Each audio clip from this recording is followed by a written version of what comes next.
So Roger, once again, Mud Fossil University today, talking about one of Brien Foester's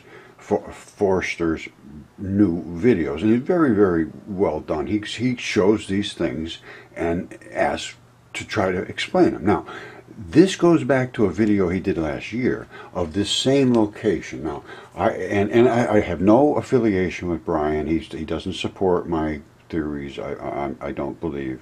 However, he's looking for truth, and I'm trying to show what I think is the truth. Now, he's allowing me to do this. I believe this he hasn't put up an objection, and I appreciate that, because I am looking for the truth, and I believe he is too.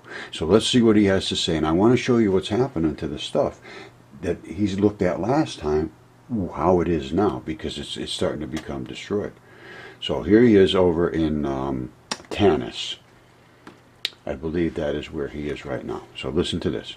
In Tanis, more than at any other location by far in Egypt. This would not have been a place where obelisks were manufactured, because again, the quarry is 1,000 kilometers away.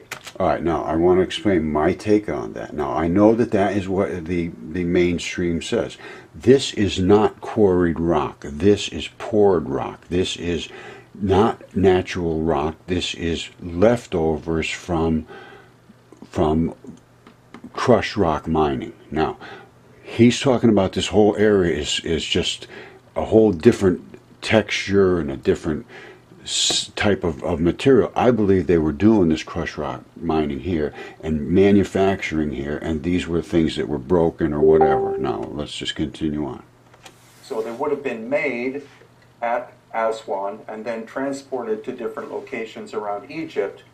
But also what we know is that the obelisks themselves are megalithic, and they were constructed in pre-dynastic times by a civilization that clearly had lost ancient high technology, because the Bronze Age dynastic people could not shape granite surfaces like this. Okay, that I take exception to. The long ago people had high-tech equipment. I'm going to show you that right now. All right, I've shown this a number of times. Fuerte del Sempiata, Bolivia. These are actual tire tracks. I mean, you can see them in wet, whatever this is. And I'm going to show you what it is. And this is made as a tank. You see, this is impressed into the softness here. So it was doing this. And then if you look over here, you can see they were cutting slabs out there on the sides. So it must have been like a mining machine going up here, ching, ching, ching, ching, and something else cutting here. And I'm going to show you what they did with those slabs. All right, this is what they did with the slabs. They cut them and they made walls. This was soft when they cut it. And this is the flesh of giants. Now, I've studied this very well. That was a tendon of a giant, and it wrapped over the hill like that. And that is the structure of it. And it's extremely fibrous. It's made of CaCO3 with inclusions and other types of minerals in there, which is calcium carbonates, limestone. That is what they were taking out and cutting and putting this in places. And there were places where all the blood and so forth pours through there. It has to feed it. So you'll see where blood feeds out of these things here and there. That's the red or the black looking stuff. And we'll be seeing this in the rest of Brien Foester's pictures. All right, he talks about the granite rocks and so forth being worked because they were very hard and everything. They weren't hard; they were soft. First of all, secondly, they were leftovers from mining. It's just exactly like concrete. There's no real difference here. The white chunks are mostly tendinous material, and the black chunks are the vein blood, which hardens up in the veins and does not go like the red blood, which is sort of mixes in. It doesn't harden up in chunks. Now, this is the only piece of metal in this entire counter. It is 32 feet of counter, and that is the only piece of metal that I could find in this counter.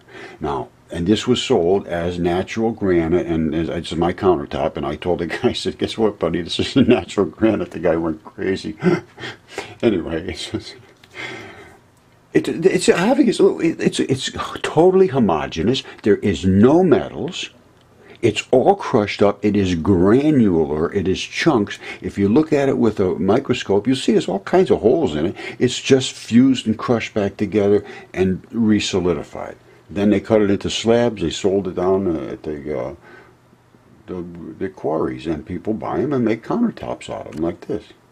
No metals. They missed that one. Once again, granite. That's not going to happen. Somebody crushed it all up and turned it homogeneous, and that's all it is.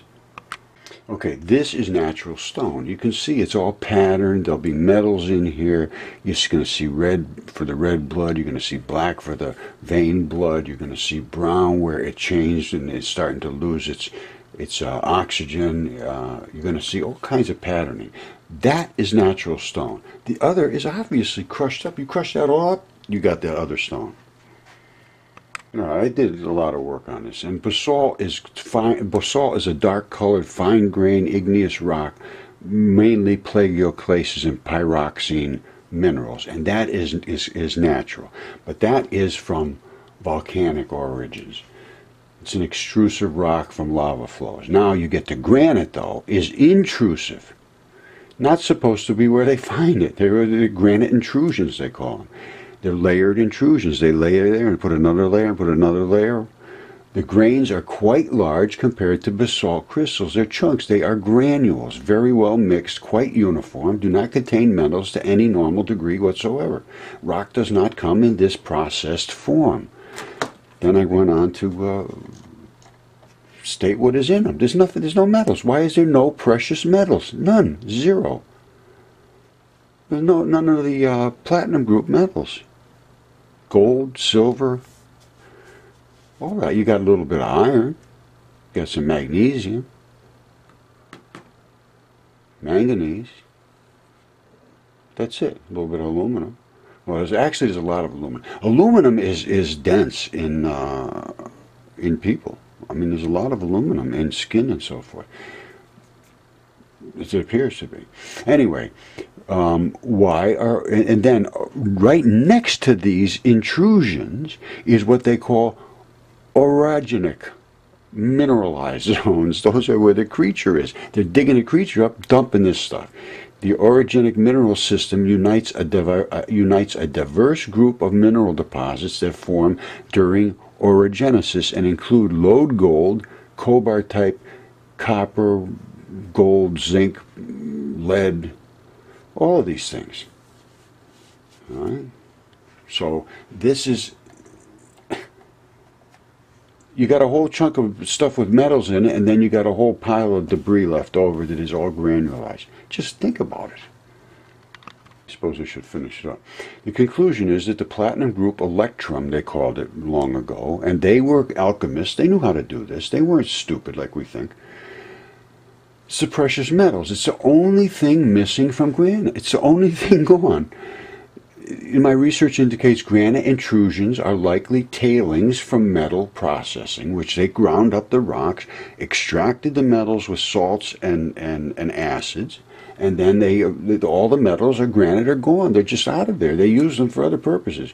These are the exact same metals removed in gold processing, leaching, and washing processes. Construction material was left over. That was the result. The material would have been worked much like concrete or clay. It would be easily molded when moist. It accounts for stone quick-cut cylinders, where they say, oh, how did they do that? It molded giant walls in Peru. That was when they cut the flesh. Huge statues and obelisks, monumental structures, and all that things all over the world we can't explain. Oh, how they carve these little patterns and all these hard rocks. Well, they must have used this and that. They use their fingers. The chemistry is hard to ignore. Many megastructures are quite obviously molded, and they actually have ones with their fingers in it. And I'm going to show you something that's going to change three things all at once. All right, you see what you see there? That's one of those Olmec heads, only it's only the half of the head, and what's all this stuff looking here? Well, here's what it is. And I'll explain to you how that guy felt that day. He's down working down at the doll factory, and he takes a little doll's head here, and he starts molding it like this, and pushing it down into the mold there. And his hand is sort of wrapping around, see, like that. And then he goes out for lunch. He has about a half a dozen cervezas. comes back a little late, and he's got a situation where she's no more gonna move. So he goes home, and that's what's left over. At the doll factory, he was making toy soldier heads for the little toddlers, and they weren't made out of carved basalt and they weren't carved giant heads, they were carved toy soldiers' heads. They're not carved either, they're molded toy soldiers' heads out of this remnant of gold processing or metal processing. It's time to look at things completely different. The geology is very, very, very wrong. I mean, in every single respect. Not one single thing in geology is correct. I'm sorry to say, that's a fact. Let them confront me. Let them come and see my evidence. Because I have the evidence. They have no evidence. They have guesses. And I have everything to show that it's not true. So, you know, you can keep going and looking and hoping and praying that all this stuff will come true someday, but it's not. Okay, back to Brien Foester here. Now, this again, these are all granite blocks. I believe they were just poured right on site. Some of them didn't come out too good, you know, now. And he's talking about things that were fused in They could etch in hieroglyphics, but they couldn't shape sculptures like this. All right. This is a statue that had a creature inside of it. And I'm going to show you why I can say that. If you come back here just a second ago, let's go back to here, where we come into dynastic times, by a civilization that clearly had lost ancient high technology because the Bronze Age dynastic people could not shape granite surfaces like this. They're poured. Could etch in hieroglyphics. All right, now, this, if you look, I understand the chemistry of decomposition. I understand the chemistry of the human body and of creatures and of planets. And this, it was a human creature inside this, and I'll show you in a number of ways in a second. And they somehow encased them with some marbleization or something. Now watch what I can show you here. But they couldn't shape sculptures like this. Okay. What is happening here is you have black and you have red. That is, the black blood is flowing from, the black blood is your vein blood. It is coming out and has dribbled out from this vein. This is your red blood. And you have veins and arteries all over your feet. And I'll show you the pictures of that actual blood vessel network. No question whatsoever. Black and red coming out, leaking out. Now, he's talking about melting. It does look that way. I agree with that. It is not melting. All right, so let's listen to this now. Now, here again, the bottom of the statue, we're seeing intense heat. All right, they're taking that as intense heat. It is not intense heat. It is blood drying out. Same thing here. Now, I'm going to show you a different shot of a gigantic creature that was bled out almost in an identical manner. All right, this is an artery. This is literally flesh of a gigantic, gigantic, gigantic creature. And this, you can see, is the blood flowing out, running down, looking like it melted. Just exactly the same as Brien was talking about the other things. All right, before that toe broke off of there, they were not leaking. When they broke off, it exposed these little leakers, and one of them is an artery and one of them is a vein. All right, so let's go back to this now. So that's what I'm saying, your vein and your artery, your red and your black, it's all running down exactly the same as I just showed you. So let's see what's got this in. This has been corroborated by geologists that we've had on location. And again, it looks like sections of the... I just want to say, he's going to mainstream people. They're going to make these comments that I'm saying are not correct. But this is what they see, and this is how they explain it, because they don't understand, and I will show you in a second exactly what they don't understand. A statue were blown off, not struck off. Here's another statue. All right, just keep an eye on this now. I am saying this plaster stuff encloses only a body of a creature. It's just a very thin veil over it. Now watch, and I'll tell you why. And I'll show you it's all being destroyed. You see the left-hand side has been melted. All right, this has not been melted. This is just eroded and cracked away. This is flesh, and that is the lung, and that is the ribs, and this is starting to rot away. And I'll show you why I can say this, because this is 2018. He was there 2017. It was pristine. All right, now this is from 2017, the same stuff. Brien was there, and I reported on this one too. And here's what I'm going to show you.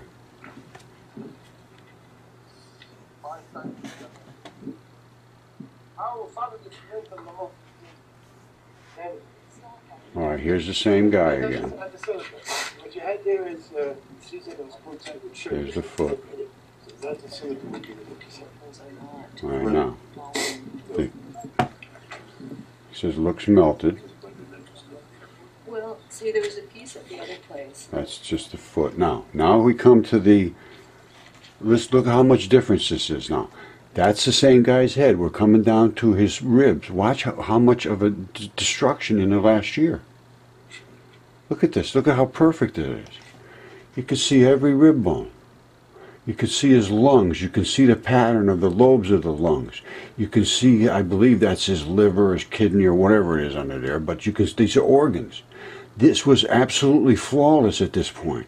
And you just saw what I showed you a minute ago. He's talking about very strange weathering patterns. Well, it'll be gone. You'll never know what it was soon. But this is the same structure. And it's all falling apart now. There was a creature inside that structure. And this is not the only one. There was, I found several of them, let me put it that way. All right, I found a lot of this stuff. This is Statue del Gigante, I believe is what they call this. It's in Del Marie, I believe is where it is. Now, this is a gorgonized, frozen in place giant. And they were written about in Ovid's Metamorphoses. And they say, oh, this was built and this was constructed and this was done by a guy in 1909. He did plaster. No, he fixed it. There's a couple of pieces of rebar in his face and a plaster patch, and it's here and there patched up. But if you look at it and you understand chemistry and you understand anatomy, you can see that's what's inside your arm if you cut it off.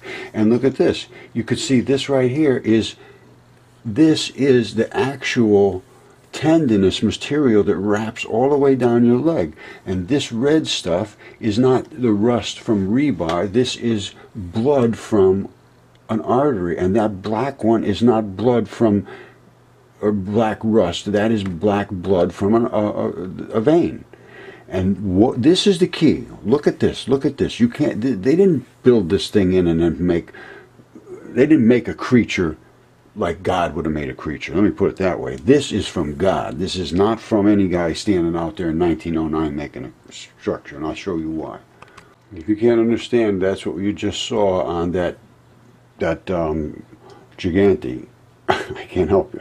I have people like, oh, no, that's impossible. No, it isn't impossible. It's exactly what it was. And let me tell you what was written about it. Here it is right here. Ovid. Phineas is turned to stone. They all deserved the punishment they suffered except one of Perseus's warriors. While he was fighting on his side, Aconteus saw the Gorgon's head and took the shape of hardened stone. Astyages struck him with his long sword, thinking he was still alive, and the blade gave a high-pitched ringing noise. While Astyages stood there amazed, the same power transformed him, and he remained there with a wondering look on his marble face. It would take a long time to tell the names of the middle ranks of men. 200 bodies survived the fight. 200 bodies were turned to stone at the sight of the Gorgon's head. Now at last Phineas regrets the unjust fight. Absolutely fabulous. You should read this. It's Ovid's Metamorphoses. Here's another one that you try to take credit for in the 1500s. They did not make this in the 1500s. This was done by a Gorgon. They didn't do any of this stuff. I've looked at this very carefully. I know the texture of the skin. I know the blood emanations, the back, his leg, his foot, and he is strangling a dragon, and they Gorgonized him. They said they did these things to make lawn sculptures. I'm just telling you what it was written. They did it for their pleasure. Read Metamorphosis. There's no question whatsoever in my mind that this was a living creature, frozen in place, and that's why they have these puzzling looks on their faces. It's what happened to them, and I cannot explain other than to say they are what they are. It was written about. The chemistry is correct. The physiology is correct. Everything is right. The only thing that's wrong is the statements written about the things in history. Say, oh, I built this, I built that. They didn't build that. Some guy put a little dragon's nest on this guy's back in 1500 and took credit for it. The other guy in 1910 or 1909, whatever it was, put a little patch on the other guy's face and said, oh, I made this. That's what happened. It's just fake history. I guess all I can do now is leave you with the dragon in the desert. Dragon runs from there, legs here, all the way out to his tail here. Let's start with his head. Alright, there's a dragon's head right there. And a funny little nose they have. There's his dragon throat. There's a little flashy stuff. There's his dragon back. And if we go into his dragon throat and see what we got here, we have dragon scales all over that dragon throat, all the way down for miles and miles and miles and miles and miles and miles and miles and miles and miles and miles and miles and miles and miles and miles and miles. Let's come out of here because we got a lot of miles to go. Now we go and we go and we go. Let's back out of here because we'll never get to the end. And we go out to his tail, which happens to be right out in this area. And still goes a ways further, but let's look at this. Now, there's your dragon scale tail. This is the runoff of the dragon's decomposing, rotting body in the desert. Now, how long has this thing been rotting in the desert? It does not look like a very, very, very long time to me, because this is the runoff from this dead, dying, decomposing, rotting body in the desert. Now, it was brought out to my attention, where are the bones? Well, bones do not survive in salty water, so I would have to assume at some point it was submerged for a long period of time in salt water. That's all I can say.